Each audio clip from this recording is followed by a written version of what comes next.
stay fly.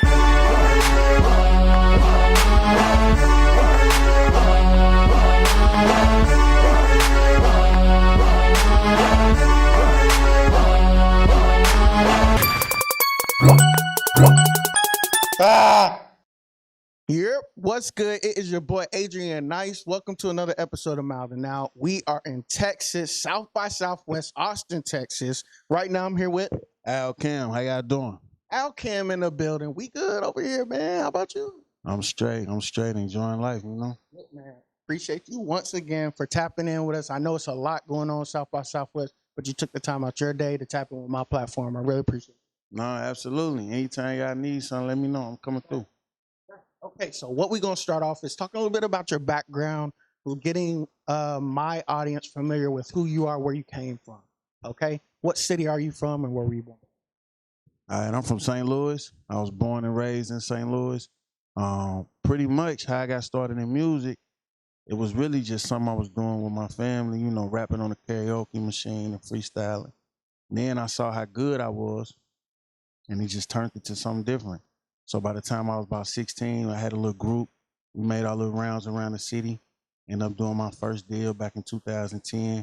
I took a little break from the music because the deal really wasn't right. And then I came back 2019 when my song hit a fight trailer that got like 2 million views in 30 days. So when you say you started off doing like karaoke, it was like the family gathered together and they had like a little box, and so you would just do something or like elaborate on that a little. So I got an older brother who did music, right? So I'm like 8. He like put a beat on. He like just rap. And I'm like, I gotta write something down. He like, nah, just rap. And I just started going from the top from there. And it started being, you know, sounding pretty good. So Your brother kind of got you into music, broke you into that. When did you first hop into the studio? I probably was about 14, 15 when I recorded my first song. My brother had a spot at the crib. He had the mic, everything, mixing board. And that was back when, you know, everything wasn't digital yet. So he had all the analog hardware. So Wow, so it was a little more to it. yeah, nah, it was definitely different. But we made it sound good though. So 14, was that like right before high school or was that your freshman year in high school? Nah, it was definitely my freshman year. See, around that time, the city was known for doing battle raps, meeting up at different malls and battling each other. So, man, my team, we was heavy with that. Y'all was already on it before you even got. Yeah, we was already on that. And so we just took that and put it on wax, you know what I mean? So that's how that was. Okay, in high school, what was it like in high school? Was it still battle rapping or had you come to the point to where you're starting to pass out CDs type shit or like what? I ain't started passing out CDs till I was about 17. And we did an EP in the city. And my partner worked at the head store, so we used to play it over the, you know, intercom. So everybody walked in, they heard. We just started passing the CDs out like that. So that's around the time we was really pushing it on the street side. But before then, you know, I always made songs. I just kept both in my arsenal. In case somebody wanted to talk crazy, I had 16 for them. And was MySpace out yet or what? Yeah, this was the beginning stages of MySpace. Yeah. What, since we have had the luxury of seeing what life was like before and or, you know, social media and now what it is now, what are some of the biggest differences you see between like what it was back then to what it is now? Right now it's so much easier, but it costs more. So, you know what I mean? It's easier to get a record done, but it's a little more expensive to promote it online because there's so many people doing it. So anytime you got 100,000 different options, you got to pay more to stand out. So that's what it is. But how do you use social media kind of, you know, to propel your career, market your music? I do everything. I drop random freestyle. I do ad promotion. I do YouTube. I do everything for real. Ain't nothing off limits when it comes to furthering my brand. And so, you know, we did have the pandemic. How did that change how you did stuff? Or did it change anything? What was that time like? So it was crazy. So I told you I walked away from it after my first deal. So in 2019, when I saw the fight trailer, my Spotify was going up. Everybody was trying to find new music from me. In 2019, I dropped my first single. In a month, I had my first paid show since I had been back. So I'm making moves, right? We had South by Southwest lined up in March. I had a DJ conference in Charlotte lined up in April. Pandemic hit right there at the end of February. Shut all of that down. Damn. It for real put me in a place like I'm just getting back started. Now Mother Nature finna do this.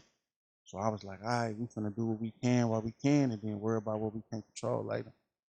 Hell yeah, man. I mean, but like, was it a little harder trying to, I guess, keep your fans engaged because you can't go to these shows to touch, rub elbows, whatever, kiss babies, whatever.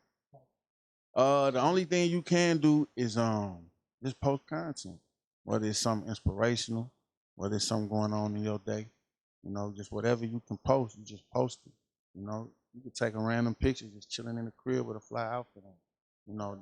Different ways you can get them engaged. Me personally, I started dropping those freestyles, and that's really what helped me keep people tuned in. So so your brother, when he was like, he put on a beat and he was just like rap, and you was like, you got to write, but you just spit something anyways. So you're able to freestyle, right? Do you think that kind of helped you, I guess, not be afraid? Because you said y'all was battling and everything too. Do you think that kind of played a part? Yeah, I mean, it's like this. When you know you good at something, you carry a certain bravado. You know what I mean? You carry a certain confidence. So because I already knew, I had the confidence, I was good at it, I just went for it. Plus I practiced it a lot. Coming home from school, I just used to rap. And, run things different ideas through my head and just be freestyling on the way to the crib. So it's just always a part of you. You prepare yourself for those next steps. Right. And so what about your parents? How did they feel about you doing music, or did they even know you was doing music at the time up until? So when I was doing, my pops really wasn't around, but my mom, she jumped in the head first. She like my biggest fan. She go to the bank, she passing out my CD. She play my music at the house all day. So, looking at that Kanye documentary, how in tune his mom was, it's been like that since I was 15. Yeah. That's what's up. Yeah. So, it's just a blessing, but, it just motivates you to keep going. That's really what it do. And so you said you had a deal? Yeah, I signed my first deal in 2012. How old were you? I was 25. 25. First deal. What type of deal? They had a nice advance on it. It was a EP album deal that was going to lead to a major distribution deal on a major platform. Nice. And so how did this opportunity come about? Did they find you, or did you have somebody connect the dots? Or So it's crazy. So when we was passing out CDs when I was 15, a producer in the city heard our music, signed us to his label, and he had a full studio. Well, we outgrew that situation. Well, what he did was he stayed in touch with her. He heard my EP. He sent it to his people out in Vegas. They heard it. They called me the next day. was he the producer that helped put the EP together? Nah, he still produced, but he just helping out. Yeah, off strength. Yeah, that's it. He just an OG from the city. He from the hood too. So he see the hustle. He like, I'm gonna help little bro out however I can. So that's really what it was. And so then this label, is it like a big label or more like an independent type? It's an indie label with big label, connect. Kind of like TD or something? Yeah, I don't want to throw no labels under the bus, but think about any small indie label that can get you a major deal. We know a bunch of them. Yep. And so that's really what the approach was. They was gonna put a little money behind what I was already doing, make it bigger, and then they was gonna turn around and get major placement with it. And so this EP, let's talk about the EP. Like, what was the name of it and what was the concept behind it? The EP was Here I Am to Worship. And so the whole concept behind it was just me presenting myself to the world, me being real and authentic with who I am. So that's really what it's about. If you could send, is that music still out right now? Yeah, it's still out. It's on iTunes, Spotify, everybody. So if a person's driving in the whip and they want to check out one song, they got time to listen to one song from that EP. Which song from that EP would you have? The biggest one, Riding with the Rock. Yeah. Riding with the Rock. Yeah, that's the one that landed on the fight trailer. There you guys have it. And so, how does it feel having, music on the trailer and in the film and shit like that? I was shocked at first because I was like, where they check it? I'm like, I need to get paid for this. So that's really what it was about. I had to contact a lot of people to see, where was the money coming from? How did they get the publishing rights to drop it? But, we talked about all that, and that's taken care of. All right. How did they just found a song and then just put it on there, or I don't know how they found it. They found it on the website, and back when the internet was first booming, you drop an EP. If you got a fan, they'll throw it on YouTube. Yeah, illegally download shit? yeah. And so my music was just everywhere. Now I got it more condensed. So when people search me, they searching me straight through me. But that's pretty much what it was. They found it on the website. They liked it, and it was their biggest trailer to date. Damn. And so you got out of that deal, or I mean, the deal's over, or whatever. Yeah, it was only 2 years, so I walked it down. Exactly. All right. Are you in another deal right now? Are you with another indie label, or are you independent right now? I'm independent. It's just Game Changers Entertainment right now. Are you looking for like a bigger deal with another entity? Or how are your thoughts on that? I mean, anytime you get a bigger operation, it's dope because they can help expand what you already doing. I'm open to talk about whatever. So, okay. So, do you know what an elevator pitch is? Not, it's cool. I'll explain. Yeah, it's basically a 30-second pitch. There you go. All right. So, basically, what I'm going to do is I'm going to paint this scenario, okay? And within this scenario, I'm going to have you pitch yourself to these record label executives on why they should sign you and do business with you. And you got 1 minute to do so. All right. So, here's a scenario, okay? All right. So, we're in a big corporate building, right? Big corporate building, skyscraper. We're at the top floor. Okay. Who's on this elevator? I'm on this elevator. You're on this elevator. Who else? We got Rock Nation executives on this elevator, Bad Boy executives, OVO, Epic Records, Capitol Records, distribution. Anybody, snap of a finger, they can change your whole life. All right. So now on the way down, we got 1 minute, and you have this time to pitch yourself to these people while you're on the elevator with them. Okay, you ready? 1, 2, 3. Yeah, how y'all doing? My name is Alcam. I'm from St. Louis, Missouri. I'm the hardest artist from there. I know you heard it a lot, but the reason I'm hard is because I'm different. Not only that, I put my own money behind my operation, so I understand the business side. We get to do partner deals, or we do something exclusive. What you want to do? Hey, what you want to do? In case we clip this and say like an executive or somebody comes across this, what's your social media one more time? Spell it out so they might tell. Yeah, the social is official_Alcam Music. That's OFFICIAL _Alcam Music. On Facebook is Alcam Music. On Twitter is Alcam Music. All right. So what are we pushing right now? What's the music we're pushing right now? Right now we pushing Never Forget, Get Big, Autopilot. Man, we pushing everything, but the hottest single right now is Never Forget. Never Forget. Let's talk about it. What's the concept behind it? What were you doing when you came up with the song? So it was actually during the pandemic when I recorded it. So I had took like 2-3 months off. I wasn't recording nothing. And I go to my cousin's spot. He had a studio over there. We was just in our freestyling. And then I dropped one of the beats on, and then that's how Never Forget came about.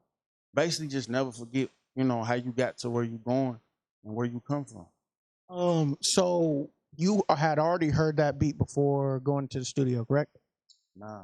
Really? Well, that's what I was about to ask. Like, when you do go into the studio, do you already have kind of like a song prepared, or is it sometimes just on the fly, or do you have the producer sometimes cater beats to whatever you want?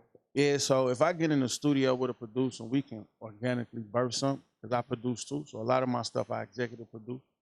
But a lot of times, if my producer send me something, I write what the music telling me.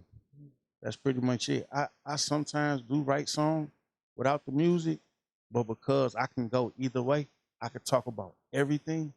It's really hard because that music is gonna really direct you. Who are some producers that you work with? Some studios too that you might want to shout out? So we got D on the Track out of St. Louis.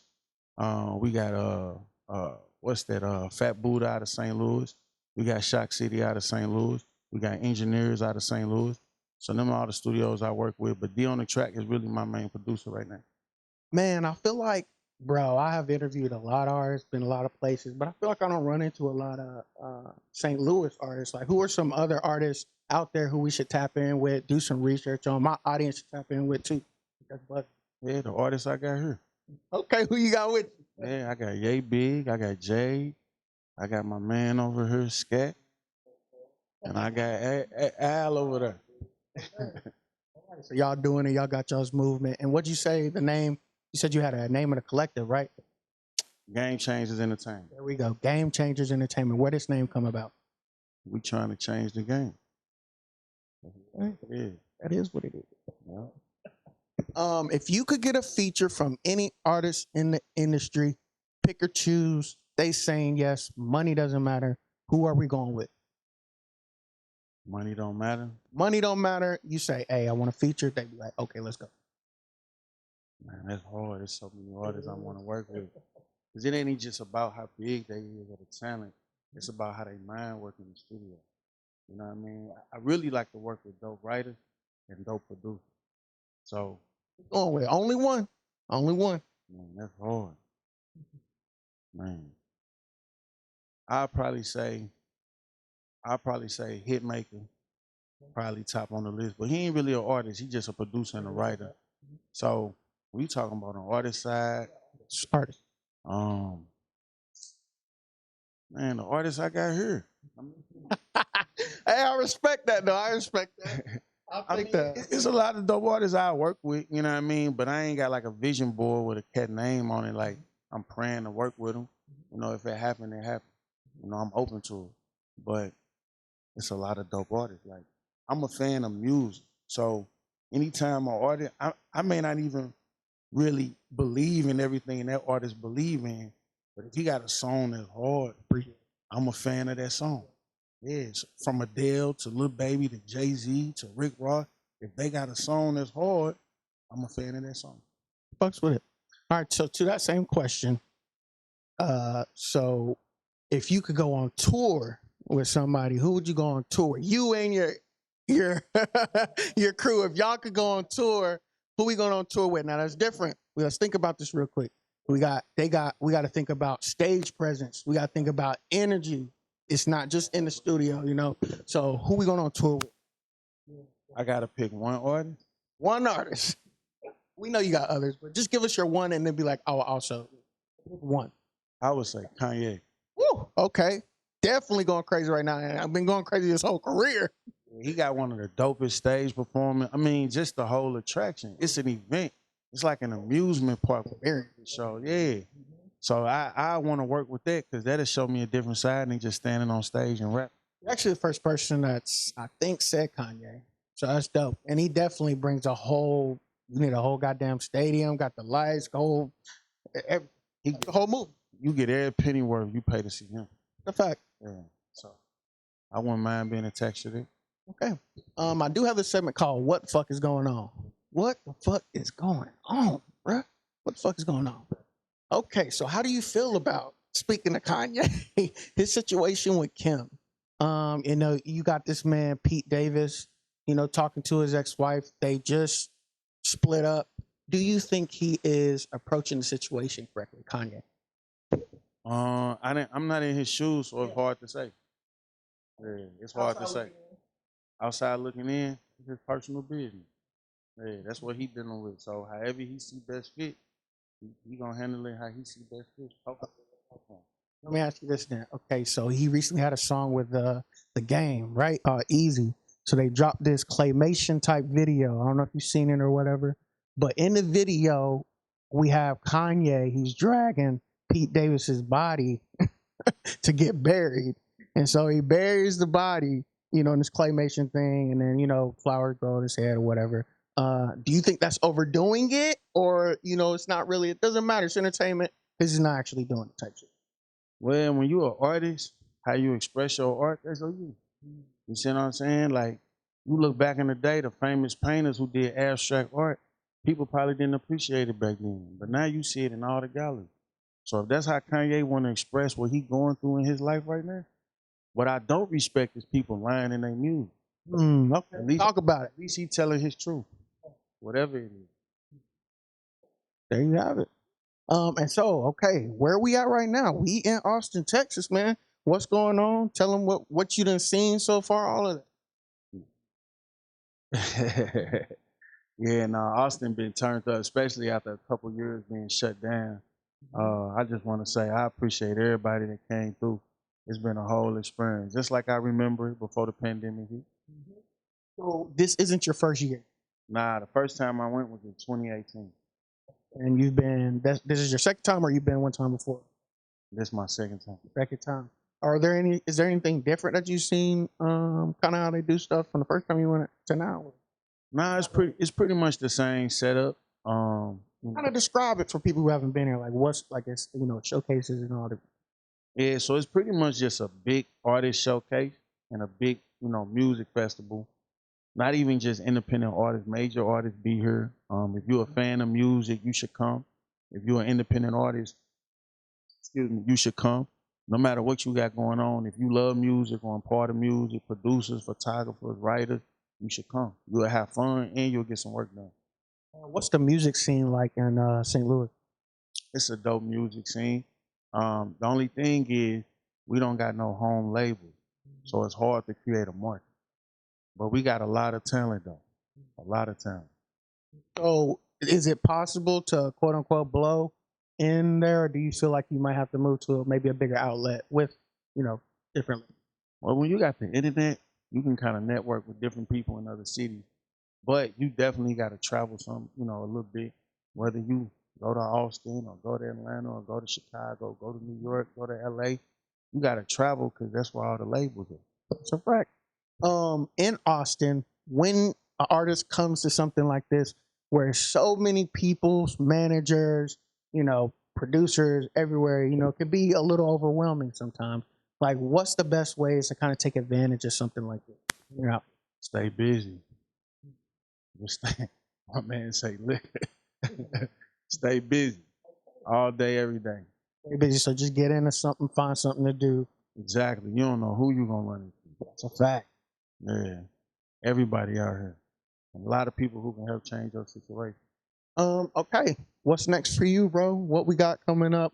We got any more shows coming out? Are we preparing for a new album or anything like that? I got a couple new singles getting ready to drop. The first one, Know That We Good, and the other one, Real Stepper. So be looking out for that. Right. Be on the lookout for those. What music videos we got up? Right now, we got the Get Big music video. We got the Never Forget music video. We got the Public Enemy music video. The Public Enemy, that's the one that landed me the interview on Sway in the Morning. Really? What was that song about? What was the video?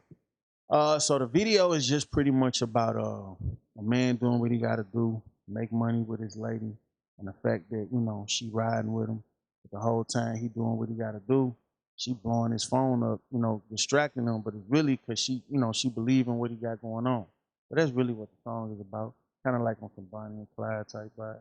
What's some other stuff you've done, like notable stuff that you might want to say? Like I didn't know about the interview. Oh yeah. Well, since I only been back since 2019, and most of that the city, the whole world was shut down. So it's really hard to say, with my full resume. But I move around. When stuff comes across your table like Sway in the Morning, like they reached out to you, or you have somebody again, connecting the dots, or like. Well, basically, I sent them my music, and they was like, "Well, we gonna play it on the station and see what the people think." And that's what landed the interview. They wanted to put me in the game. That's fire, bro. That says a lot. How do you feel? Nah, it's dope. It's just confirmation. Every step is confirmation. Keep going. Keep investing in what you got going on. Keep dropping new content, new music. And every step is just gonna get bigger and bigger. All right. So do you know what a Build-A-Bear is?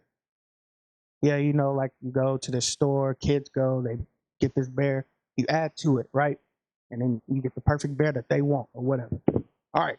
So we're gonna take that concept and apply it to a quote unquote mainstream superstar artist. So we're gonna build an artist, build a bear artist. So now what I want you to do is I want to hear from you, just your thought, your perspective, what you think a superstar artist might have, qualities, attributes, characteristics. What do they need to become a superstar?